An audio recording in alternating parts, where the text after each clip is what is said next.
There we go. We're back. All right. Sorry, there was a glitch there. Hey guys, it's Eric with the Miller Park Minute, where we're throwing strikes and getting likes, or throwing likes and getting strikes. I don't know. I got thrown off there by the fact that my screen glitched. So back again with the podcast, doing this a few times a week now. We're kind of just easing into the system and the week. Hey, Richard, welcome to the show. Um, Week by week, this is going to change. It's going to get better. It's just a matter of right now, it's not a lot going on because pitchers and catchers are just getting reporting, and we're you know, waiting on more information, I guess, at this point. Like, what can we say? So we talked about a lot this week. One of the big topics, obviously, Bob Uecker. Rest in peace to the man, Bob Uecker. I think it goes without saying that probably is why it's been a struggle.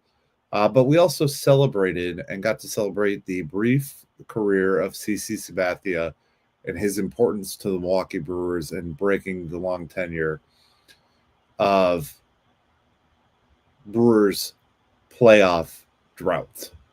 And obviously, since CC Sabathia, we've seen quite a few playoff runs.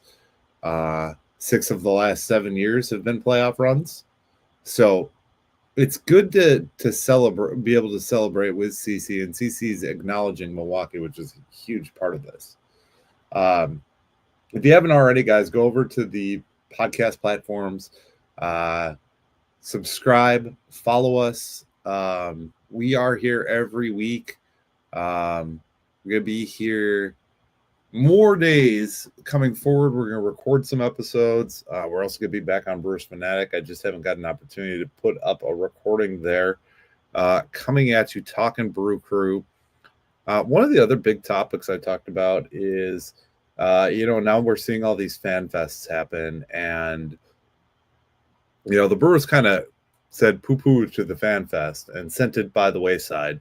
And if you don't already know, that grinds my gears. It ticks me off. I used to go to it all the time, and basically at this juncture, there is no fan fest. Doesn't sound like there's going to come back with a fan fest.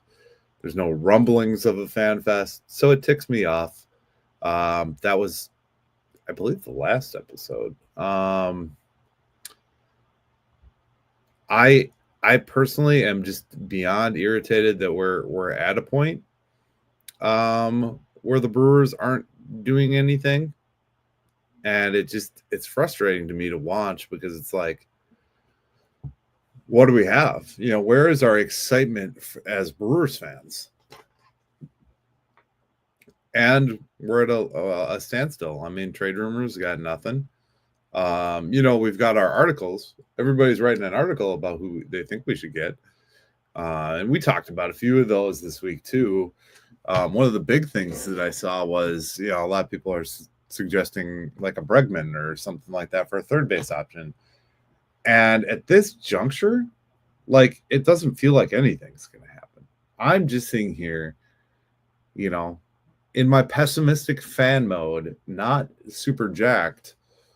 And I'm like, I don't think they're going to sign anybody. I really don't. So it's very sad. They did the private memorial and burial for Brewers legend Bob Uecker. He was buried in Milwaukee this week, so about a day ago, yesterday. They did put out that his family supports 3 major charities: Wounded Warriors,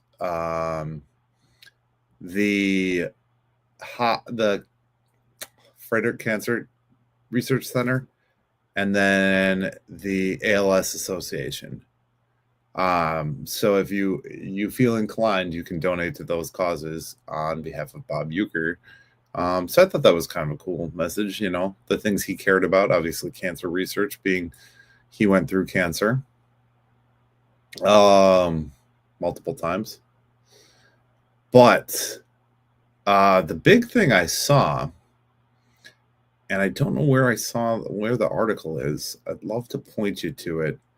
But there was talk that the Brewers are going to be winterizing their stadium. Why that's relevant and why that's important, Miller Park AmFam Field is going to be winterized and renovated to hold events in the winter time. Now, that may not have anything to do with baseball and our baseball season, but what that does bring is additional revenue to the ballpark. Therefore, the Brewers are going to bring in additional revenue. That's huge. I like to see that. I would like to see additional revenue. Maybe the Brewers can use some of that said revenue to go towards players, stadium upgrades, that kind of thing. I mean, they've been doing a very good job of doing upgrades. I mean, they did, sign that deal with the state to get more time. So I think that was huge. That was a big thing. They basically agreed to stay in the city of Milwaukee through 2050. I want to say, I can't remember. That was last year or the year before. But that to me right now is like, okay, let's bring some more revenue to the team. Let's spend it. There can be some excitement there, and it goes without saying that the Brewers' time frame has just not been exciting as of late. So they don't have that killer instinct. They haven't made the big signings, and I think if there's a chance that this could bring additional revenue to our ball club, I think more power to them. Like, winterize this thing, spend a couple $1,000,000, whatever it's going to take. I think it was said that on days where it's like -10, they could get the temperature of the stadium up to almost 68 degrees. So I think that's just huge. It'd be cool. I've attended a few concerts in my time that have taken place at Miller Park, and it is a really nice venue. I think the concert that I remember the most was Farm Aid, and I can't tell you the year, but I was a younger man when that happened. And Farm Aid had a great turnout. There's people there all day. Aerosmith was there, Willie Nelson, Neil Young, just a lot of talented artists, and it's a really good day for the venue. Who knows? Maybe we'll see those things happen in the winter now. I don't really know. On slate, I think Billy Joel is slated to come to Miller Park. I'm sure there's going to be some country concerts coming out. We're kind of at that time of the year where concerts are announced and things like that. I know Morgan Wallen is going to be at Camp Randall. I am personally very excited because I didn't get to see his 2 nights at Miller Park.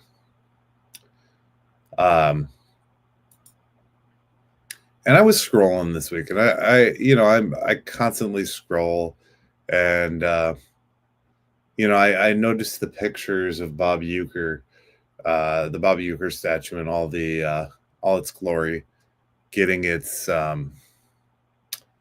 its fair share of attention, and everybody stopping by to take a selfie. I was actually in Milwaukee. I drove by. I did not stop.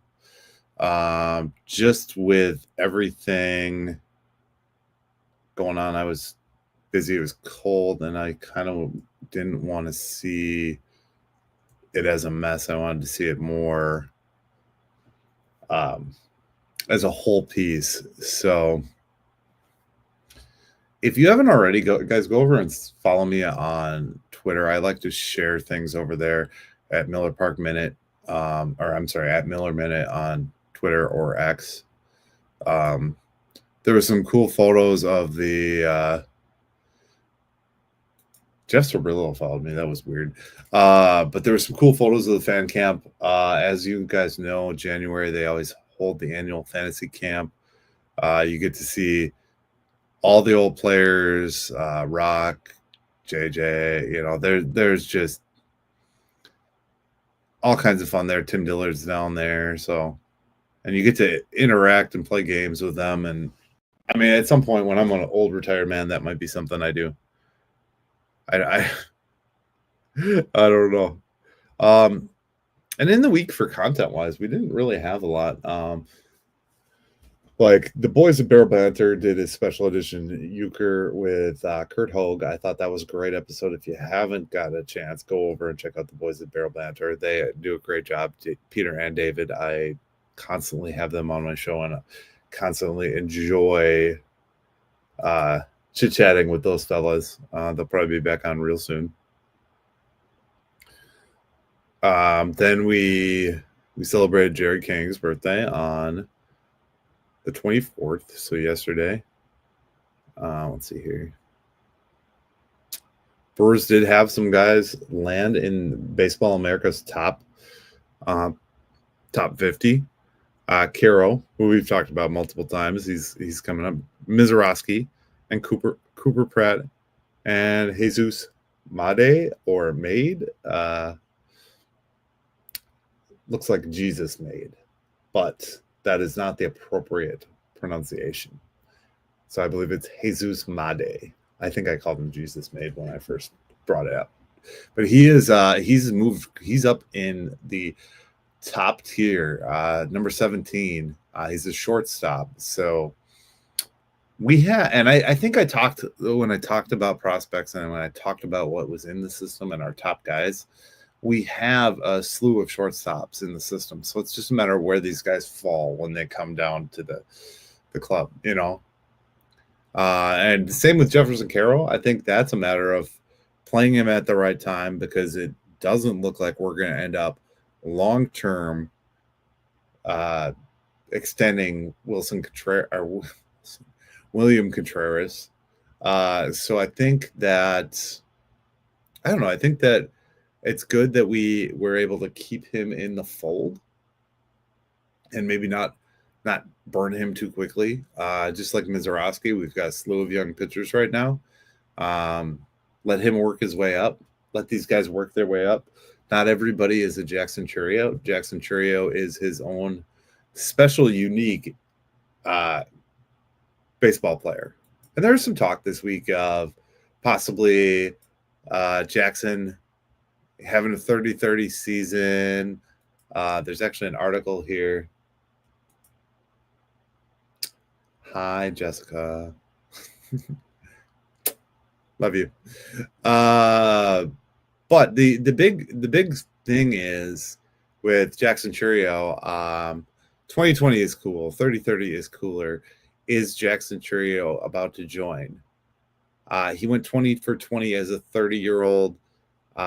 Really a good season. I think one of the things that comes with the season is he making the steps to build in the next season, in the season after that. I would assume as much because all these guys want to get paid. The article points to streamer projections over Fangraphs, one of the biggest baseball projection systems out there, gave him 28 home runs and 27 stolen bases this season. So they're already projecting that he's going to improve. And he did have that bad month. 30 days. It was more like 25 days, really. It wasn't like a whole month, but there was a point where he could have been sent down and should have been sent down to get more time, but they chose to stick with him. And I guess that, in my eyes, is like, okay, maybe there's more to this.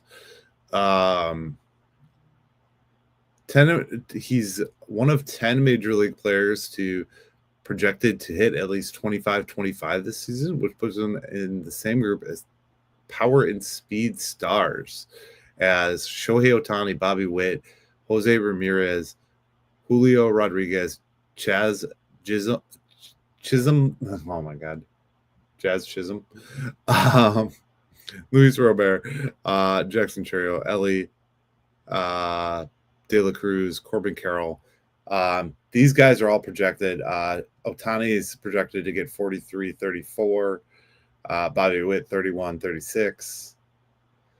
It's it's interesting to hear his name already in these lists, and that's where we're getting these conversations of he's a future Hall of Famer. Because of the stature of the crowd he's around already at 20 years old. That's pretty cool. And it's pretty special. I mean, to have a young guy, I can't think of the last young brewer that really came out of the gate and looked this good. You could talk about Fielder and Braun and Hardy in that era, but like it's been that era's been over for a little while. I mean, yeah, they Braun played up until 2 seasons ago or 5 seasons ago. What was it? I don't even know. But I mean, at any point, I mean, it's like it's wild to think about. As a top prospect heading into his rookie season last year, Chourio was projected by Steamer to get 16 home runs and 16 stolen bases.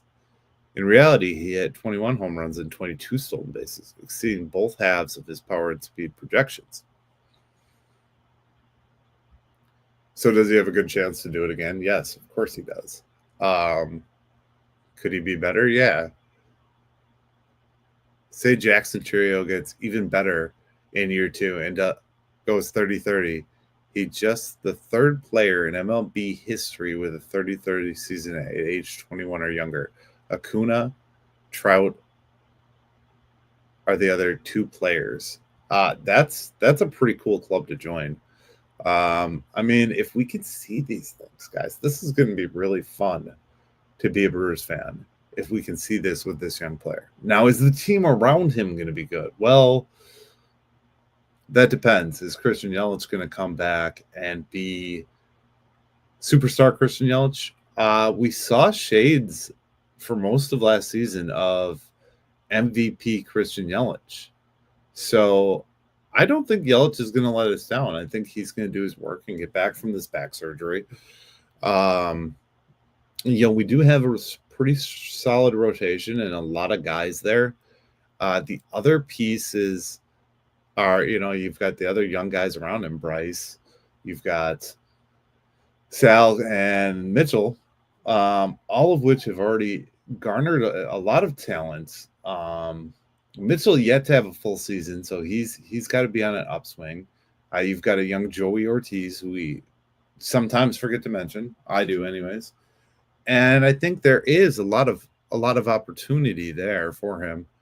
Let's see here. A-Rod, J-Rod, and Jose Canseco, Bobby Bonds did it at 23. So he could really join an elite club overall if he does this 30-30 season, which that's huge. That's absolutely huge.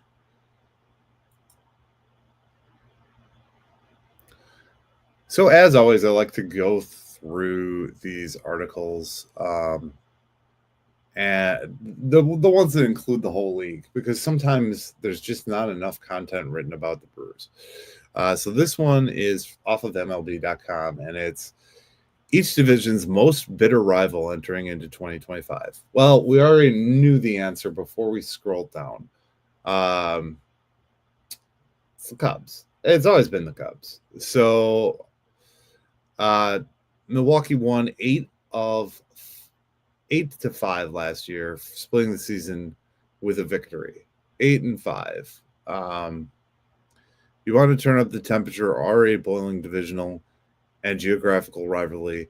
Take your rivals manager, Craig Counsell, who was beloved in Milwaukee before heading to Wrigley Field before last season to take over as skipper of the Cubs, which is why it's extra satisfying for the Brewers to go ahead and win the division again in 2024 behind the newly minted NL Manager of the Year, Pat Murphy. Yeah, I think the Counsell thing adds to it. I still like Counsell. I'm not mad at him, but he took the money. Take the money and run. They gave you a bigger bag. Oh, well. But people are pissed still. The two teams had very different off seasons. The Cubs bringing in Kyle Tucker and the Brewers shipping Devin Williams out.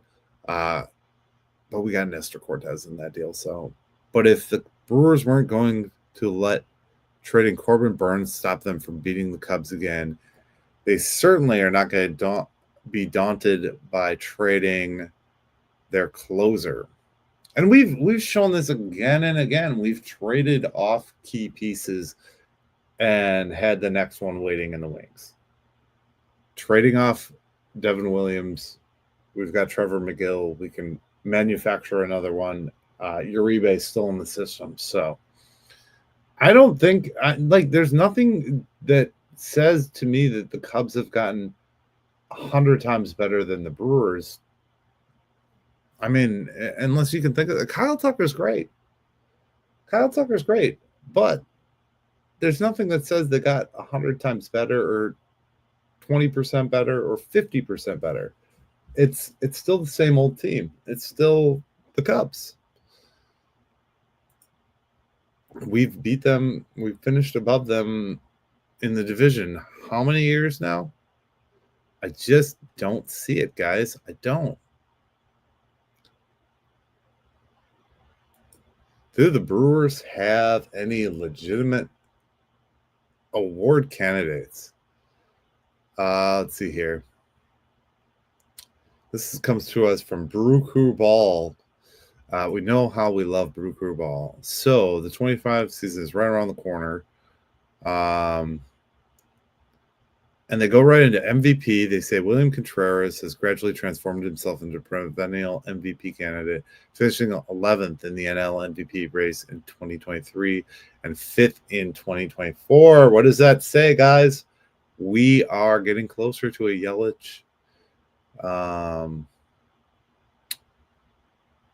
Beyond Contreras, Willie Adames finished 10th. Jackson Chourio garnered 1 10th place vote to finish in a tie for 22nd.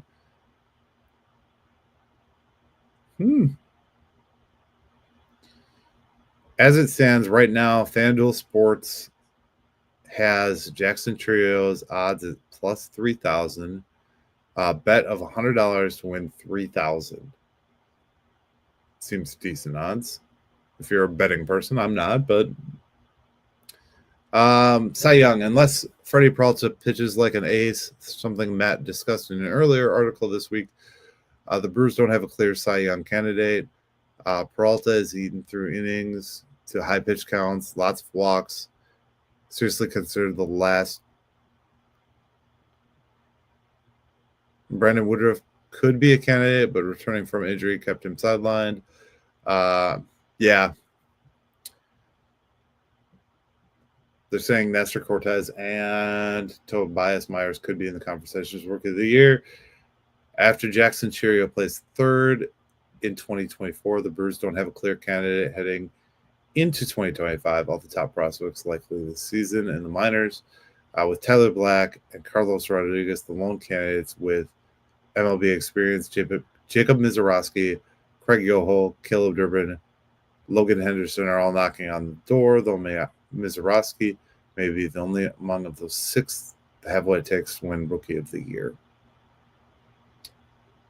Yelich and Woodruff candidates for Player of the Year, Reliever of the Year, potentially Trevor McGill, they're saying, and then Executive of the Year, Manager of the Year. Of course, if depending on what we do, those things could be potential for Pat Murphy and Matt Arnold again, but it all depends on what we do. I just wanted to cover in brief what is going yet this season, what we have potential for. Let's see here. I'm going to look at something, and I forgot in brain buster fashion what I wanted to talk about to you guys.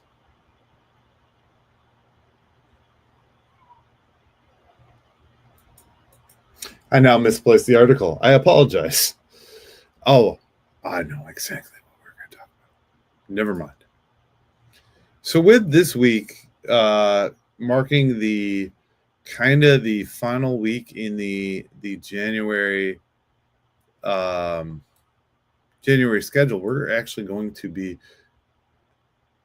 doing more content. I know I wanted to just kind of in brief recap what we've talked about this week.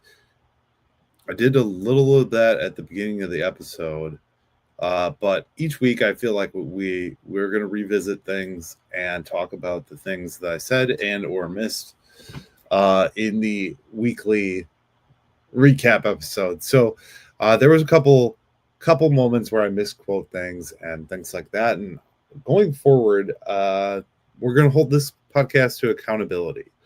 We're going to try and do our best to talk about different things and topics and cover more content than we did before. So as I said, making fandom more difficult. We talked about that. The Brewers are making it harder and harder to be a fan. Just with, I don't know if it's like a lack of enthusiasm in the current ownership group, but that was one of my big topics this week, and that I was pretty fired up about. That was the last episode posted, so the one before this one. CC Sabathia snubbed me. I once again recanted. I like to tell stories of my fandom week to week, and that was one where the little kid got CC's autograph. Go back and listen to that if you want to. Minor moves. We talked about minor moves. We're always going to talk about minor moves, but again, there's no moves. So we spent some time talking about Bob Uecker, as we always like to do. I think Bob will be a constant fixture and a constant topic that will be brought up in multiple episodes to come. So don't get sick of Bob Uecker. No one should ever get sick of. And then we talked about the preseason rankings. Brewers falling at number 10, number 14 to 16 on other things. Again, I go into that more in depth. I'm not going to recant every episode here or recount every episode. I have no corrections for the week as far as I know. If you do see something that I say that might be wrong, go back and note it, leave a comment. Remember to like this video, guys. Subscribe if you haven't already. You can watch us on YouTube, Spotify, Google, Amazon, iHeartRadio, CastBox, just to name a few. Apple Pods, of course. We do this nightly. We record 9, 10 o'clock. Saturdays we do 4 o'clock, just because of scheduling purposes. And it works better in summer with day games and things of that nature. We have a SeatGeek code if you want to get some $20 off at SeatGeek. Go use the code Miller Park Minute. There's a Patreon, patreon.com/Miller Park Minute. If you want to head over there and support the show that way. That's all I got for you tonight, guys. I appreciate each and every one of you that comes here, listens to the show, watches it live, watches it on repeat, watches the podcast or listens to the podcast audio form. Guys, we'll be back again next week. Hopefully there'll be a lot more to talk about as we get into pitchers and catchers and people reporting to spring training and everything like that. So thank you as always. This is Eric with the Miller Park Minute, where we throw strikes and get likes, hit dingers and get listeners. You guys have a great rest of your day and or evening or afternoon whenever you happen to be listening to this. Thanks.